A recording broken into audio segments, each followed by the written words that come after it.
science fairs in the U.S. budget deal. Congress has finally reached a deal on spending bills for the 2017 fiscal year, which ends on 30th of September.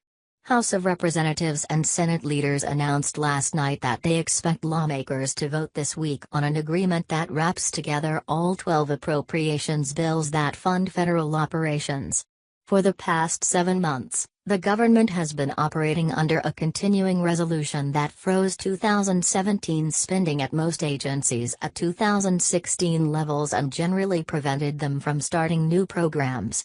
The new deal allows agencies to operate normally within the constraints of the spending plans, assuming that President Donald Trump signs the legislation, as is expected. It also averts a shutdown of the government that would have occurred next weekend if Congress failed to act in time. Overall, the deal staves off major cuts for federal science agencies that Trump had requested last month. A few, including the National Institutes of Health, NIH, and NASA science programs, actually receive substantial increases. Below, the Science News staff provides some details. The big picture: a 5% rise in federal R&D this year could be good omen for 2018. Overall federal spending on research and development, R&D, will grow by 5% under a fiscal 2017 budget deal expected to be approved by Congress this week, according to an analysis by the R&D Budget and Policy Program ADAS in Washington, D.C., publisher of Science Insider. Total spending on R&D will rise to $155.8 billion for the fiscal year that ends on 30th of September, according to the analysis published yesterday. That number includes everything spent on basic and applied science as well as the development of new technologies and the construction of facilities. The split is $72.9 billion for civilian activities and $82.9 billion for military programs. Parsed another way, spending on basic research would grow by 4.1% to $34.9 billion. While funding for applied research would rise by 6.3% to $40.2 billion. Federal spending on R&D now amounts to 0.81% of the nation's gross domestic product, GDP. That percentage represents a small uptick on that metric, and the highest it has been since the year prior to sequestration, the across-the-board cuts levied on federal agencies in FY 2013. Note the authors of the analysis, Matthew Alrehan and David Parks. The 2017 funding outcomes are notable for two big reasons, the authors note. First, mandatory spending caps imposed by a 2011 law left little room for spending increases at most federal agencies in 2017. But even without much room to work with, legislators were able to overcome this constraint for many agencies. Perhaps more importantly, these funding decisions run directly counter to the Trump administration's spending preferences for the current year. While one should always be cautious, it does provide some additional evidence beyond rhetoric that the current Congress is willing to push back against the Trump administration's plans. The 2017 outcome also should give science advocates reason for optimism in light of the administration's much tougher budget for fiscal year 2018, they write.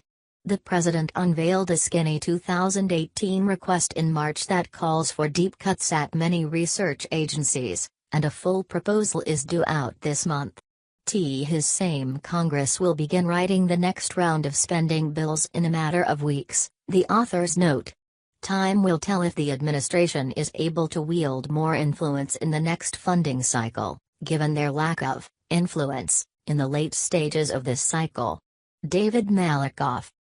Defying Trump, Congress gives NIH $2 billion boost. Flouting the wishes of the Trump administration, Congress last night approved a $2 billion increase for NIH for fiscal year 2017, the second year in a row that the agency has grown by that amount after more than a decade of stagnant budgets. The Trump administration had proposed cutting NIH's budget by about $1 billion this year, as part of a proposal to pay for defense spending increases by cutting domestic programs. The 6.2% bump to $34 billion includes $352 million provided under the 21st Century Cures Act, a measure to boost biomedical innovation that became law in December 2016. It created a 10-year pot of money, to be used for specific initiatives at NIH that has a mandated funding stream that is not subject to the annual appropriations process. The inclusion of the 21st Century Cures funds means NIH's base budget is only growing by $1.6 billion. All the same, advocates for biomedical research, who have been deeply worried by Trump's budget plans for NIH, were thrilled. It was worth the 7-month wait. We're extremely grateful to the leaders of the House and Senate committees that oversee NIH's budget, says Jennifer Stzer, Director of Legislative Relations for the Federation of American Societies for Experimental Biology in Bethesda, Maryland. A bill approved last summer in the Senate would have boosted NIH by $2 billion and a House bill would have raised the agency's budget by $1.25 billion. The final omnibus bill, which funds NIH through 30th of September, raises Alzheimer's disease research by $400 million to $1.4 billion. Research on antibiotic resistance goes up $50 million. The brain mapping initiative called Brain Research Through Advancing Innovative Neurotechnologies, launched by former President Barack Obama, receives $120 million, including $10 million from the Cures Act. Another $160 million in new funding goes to the Precision Medicine Initiative, including $40 million from Cures for its 1 million-person cohort study. And $300 million from Cures tagged for the National Cancer Institute is expected to fund former Vice President Joe Biden's Moonshot Initiative. Biomedical research advocates are now girding for what could be a struggle over NIH's budget for the 2018 fiscal year, which begins 1st of October. The Trump administration wants to slash NIH spending by 18%, or $5.8 billion, in large part by cutting overhead payments to universities. Jocelyn Kaiser. Dow research flat, future of EDR uncertain, but ARPA-E gains. Trump has proposed a massive budget cut next year for the Department of Energy's, Dow's, Basic Research Wing, the Office of Science, but the rest of this fiscal year is looking relatively prosperous. In its omnibus bill, Congress holds spending in the Office of Science essentially flat, giving the United States' single biggest funder of the physical sciences a 0.8% increase to $5.392 billion. That is just $8 million shy of what both the House and Senate had earlier proposed in their markups of the 2017 budget. The Office of Science supports 6 research programs, and there were winners and losers among them. On the plus side, Advanced Scientific Computing Research, which funds much of Dow's supercomputing capabilities, gets a 4.2% increase to $647 million. High-energy physics gets a boost of 3.8% to $825 million. Basic energy sciences, which funds work in chemistry, material science, and condensed matter physics and runs most of Dow's large user facilities, gets a bump up of 1.2% to $1.872 billion. Nuclear physics gets a 0.8% raise to $622 million. Biological and environmental research inches up 0.5% to $612 million. In contrast, the Fusion Energy Sciences program sees its budget fall a whopping 13.2% to $380 million. The biggest question in the budget remains the United States' contribution to ITER, the massive fusion experiment under construction near Cadarache in France. Congress has allotted $50 million for ITER, down from $125 million last year. That cut would come halfway through the fiscal year, which ends 30th of September. As researchers have likely already spent that much, the cut would zero out the program for the rest of the year. However, the budget also allows Dow to reprogram up to an additional $50 million for the fusion project.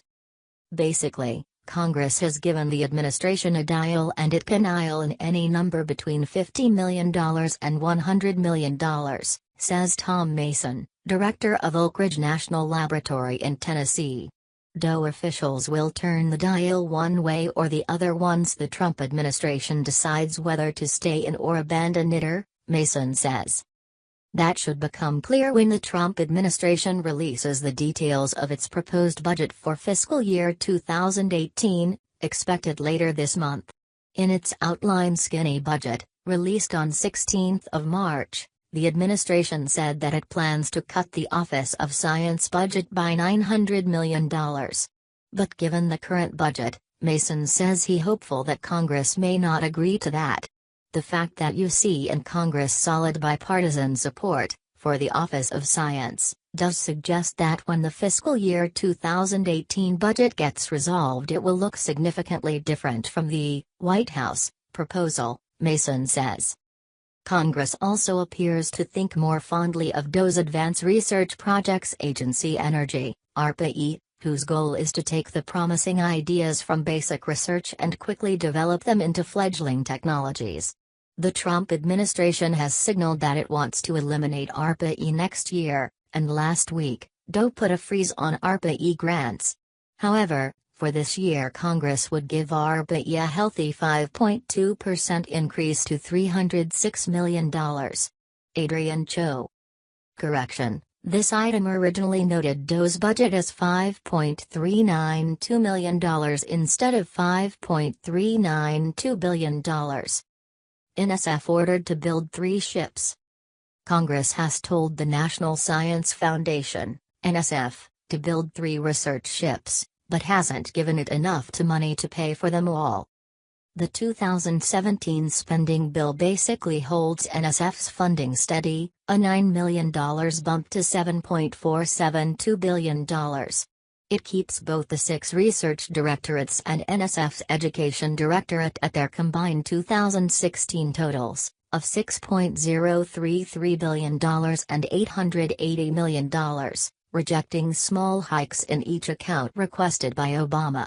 And it ignores NSF's request for $43 million more in operating funds to build and move into a new headquarters building in Northern Virginia, leaving officials in a quandary. The research funding marks a retreat from levels in a bill approved last summer by appropriators in the House, and holds to the figure in an earlier Senate bill. But House appropriators prevailed over their Senate counterparts in ordering NSF to launch a $15 million program for Hispanic college students, something that NSF says it's already doing as part of a broader outreach to underrepresented minorities. The only NSF account that grows is for new large facilities. NSF had requested $193 million for 3 projects. 2 are telescopes already under construction, the Daniel K. Inouye Solar Telescope in Hawaii and the Large Synoptic Survey Telescope in Chile. The 3rd project is 2 regional-class research vessels that NSF hopes to start building next year to upgrade its academic fleet. NSF had requested $106 million in 2017 to start building the 2 vessels, estimated to cost $127 million apiece. NSF had originally planned on building 3 ships, but changed its mind after a National Academies of Sciences, Engineering, and Medicine panel said 2 were sufficient. House appropriators balked, zeroing out the project. But the Senate spending panel called for the original trio of vessels, and it won out in the end. The only problem is that congressional appropriators allocated only $15 million more than the $106 million NSF had requested for continued planning and the start of construction of 2 ships. That leaves NSF $38 million short, based on a per capita request of $53 million for each ship. Claire Reimers of Oregon State University in Corvallis, which is managing the construction project, says the plan is for a staggered build with hulls 2 and 3 starting 1 and 2 years after hull 1, respectively. NSF officials declined to comment on how the new spending levels would affect those plans. It is possible tough choices will need to be made, says geophysicist Maria Zuber, the chair of the National Science Board. NSF's oversight body. But Zuber, who is Vice President for Research at the Massachusetts Institute of Technology in Cambridge, adds that the board is keeping its fingers crossed. We appreciate the support for NSF in this challenging budgetary time. And we hope Congress will follow up with a fiscal year 2018 budget that continues commitments of these important activities without incurring additional delays and costs. Jeffrey Mervis. NASA gets 1.9% boost as appropriators ignore Trump's requested cuts. NASA fares relatively well in the spending deal, with a budget of $19.653 billion, up 1.9% from $19.285 billion last year. The agency's Office of Science receives $5.764 billion, up 3.1% from $5.589 billion in 2016. Defying Trump administration proposals for 2017, the deal continues funding for Earth science at 2016 levels, $1.921 billion. That includes $90 million for the pre-aerosol, clouds, and ocean ecosystem satellite, which the White House has proposed eliminating in 2018. None of the three other missions singled out by the administration for cancellation next year are mentioned in the deal. The law also maintains financing for NASA's Office of Education, which the administration has also sought to close in 2018, at its existing level of $100 million. Bolstered by the support of Representative John Culberson, RTX, who oversees House Science Appropriations, planetary science saw its budget balloon by 13%, from $1.519 billion to $1.846 billion.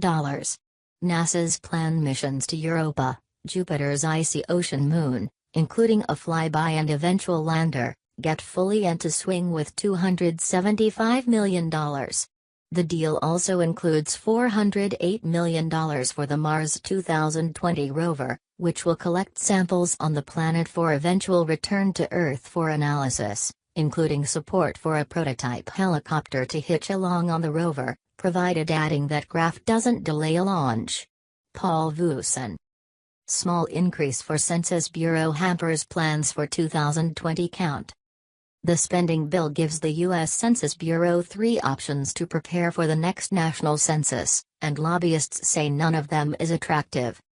On paper, the Bureau's $100 million increase, to $1.47 billion, looks generous. But the Obama administration had requested $1.63 billion because the decennial headcount in 2020 requires a huge spending ramp-up starting this year. And what congressional leaders have agreed on falls far short of what's needed to do the job right and hold down costs, says Phil Sparks, a former census official who is now co-director of the Census Project in Washington, D.C. One option is to revert to the pen and pencil census used in 2010 instead of the increased reliance on electronic data gathering, Sparks says. But that will cost an additional $5 billion, he notes. All the savings that census officials have promised to deliver. The second option is to cut back on other surveys that the Census Bureau conducts, including the ongoing American Community Survey and this year's National Economic Census, conducted every 5 years. The third option is to cut the end-to-end test planned for next year to make sure all of the many elements are working smoothly. The Census Bureau could limp along on a tight 2017 budget if it were assured a big increase in 2018, Sparks says, but Trump's preliminary budget for 2018 has proposed flat funding. That's more than disappointing, Sparks says. It's totally inadequate. And if it comes to pass, we're headed toward the possibility of a 2020 census that is not fair and not accurate. Jeffrey Mervis. NOAA Research Office receives 3.5% increase as agency gets overall 1% cut. The deal funds the National Oceanic and Atmospheric Administration, NOAA, at $5.7 billion, a decrease of 1% from 2016. This cut does not, however, target the agency's Office of Oceanic and Atmospheric Research, which supports critical climate change research across the country.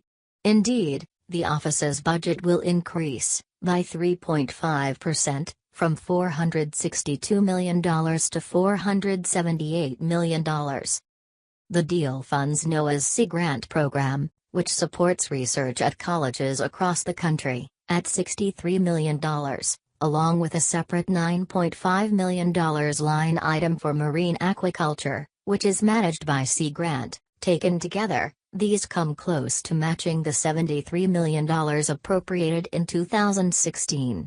The office, which is a target for elimination in the Trump administration's 2018 budget, would also see its support for stock assessments of red snapper in the Gulf of Mexico, funded at $10 million, moved to the National Marine Fisheries Service, the law notes, making the funding to Sea Grant effectively above the fiscal year 2016 level.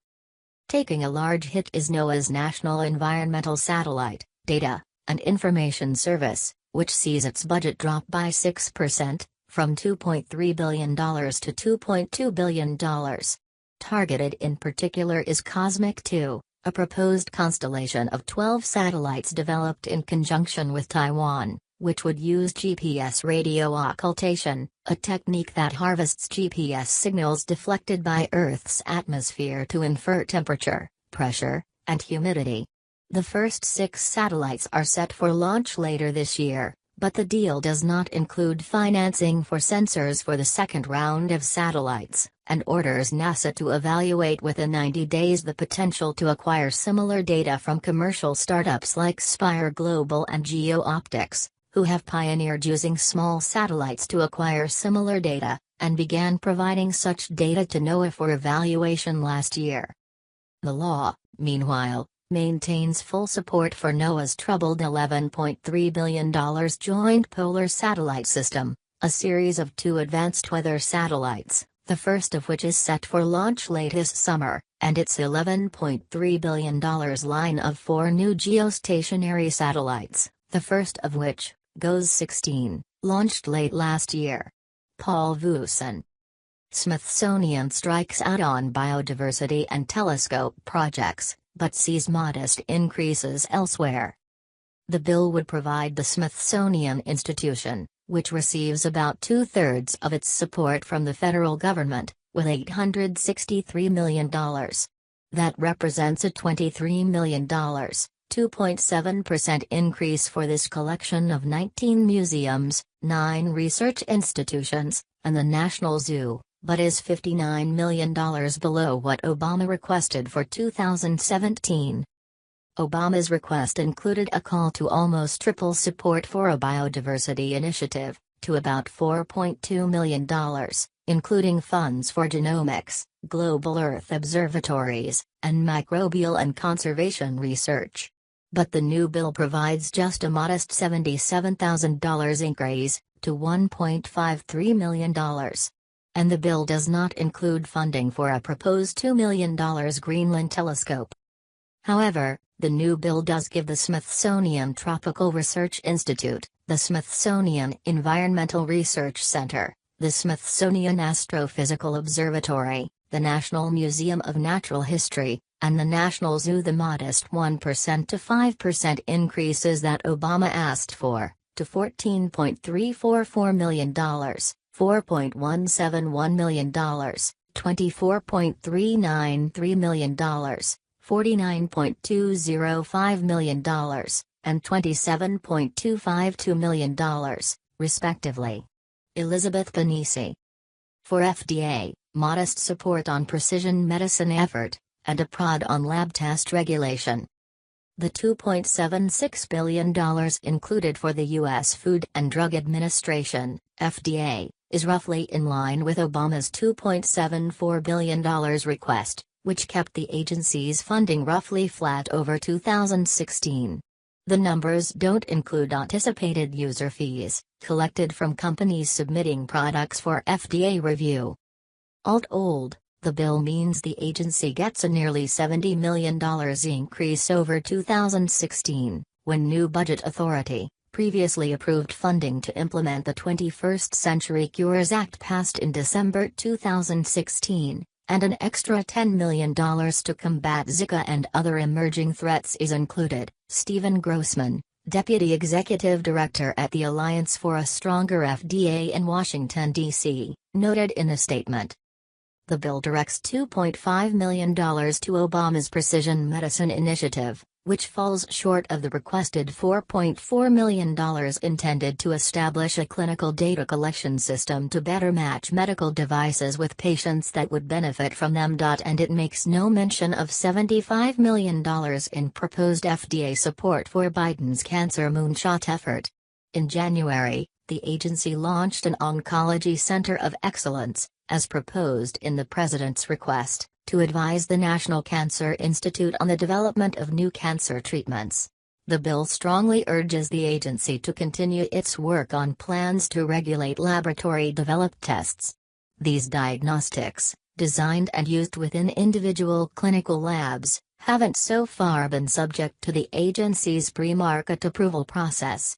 They are regulated by the Centers for Medicare and Medicaid Services through the 1988 Clinical Laboratory Improvement Amendments, CLIA, but FDA has argued that this oversight only makes sure tests are performed properly, and doesn't review the underlying validity of the answers the tests give.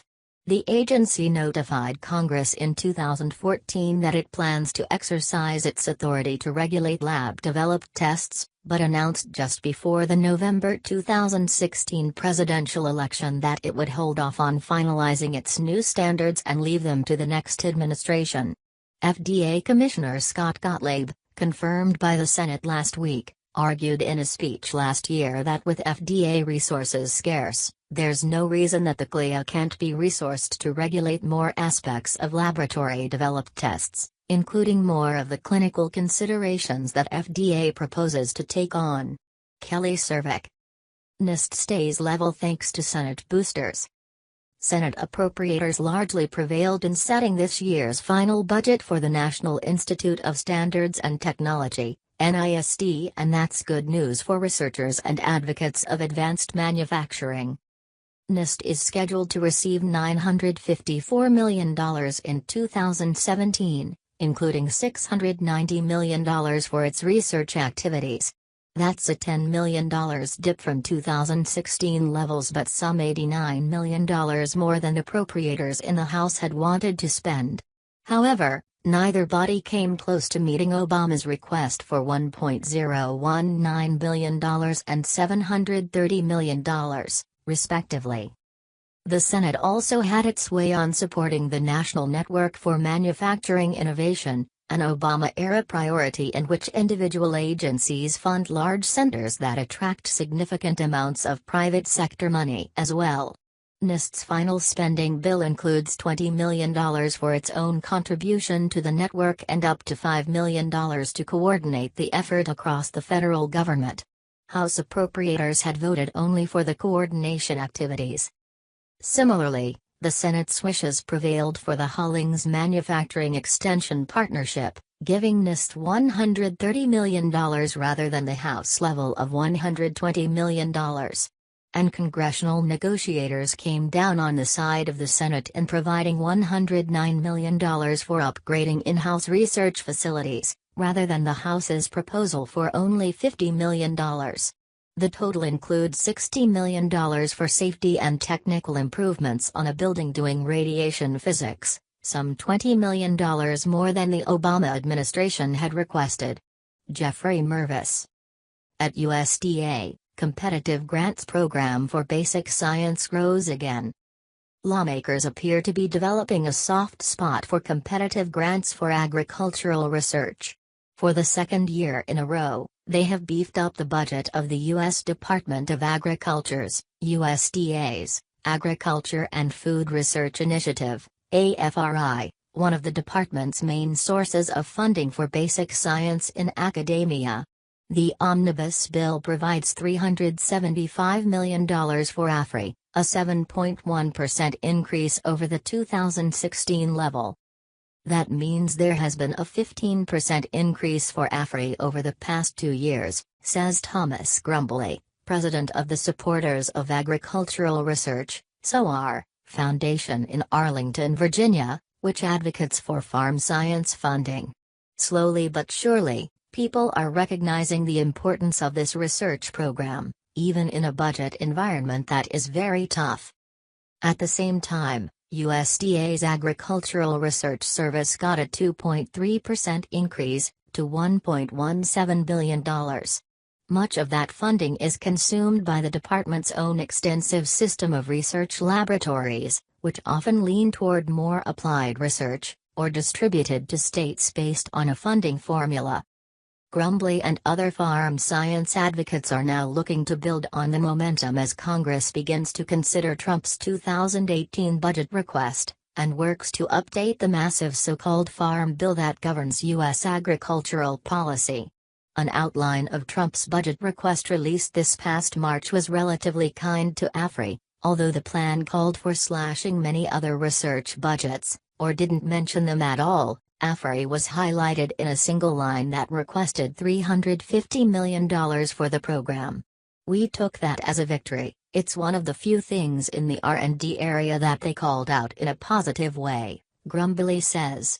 "Now, we can see if Congress can spruce that up a little." SOAR is also working to insert a serious science title in the next farm bill that calls for doubling, to more than $700 million, the amount of money that USDA spends on competitively awarded research, Grumbly says. David Malikoff. EPA avoids major cuts. Appropriators trim the Environmental Protection Agency's, EPA's, budget by $81 million, or about 1%, to $8.06 billion. But they essentially rejected Trump administration requests for deeper cuts to select research and ecosystem protection programs, and removed many policy riders that Democrats in Congress had opposed. The agency's science and technology programs, however, did take a $28 million, 3.8% cut, to $707 million.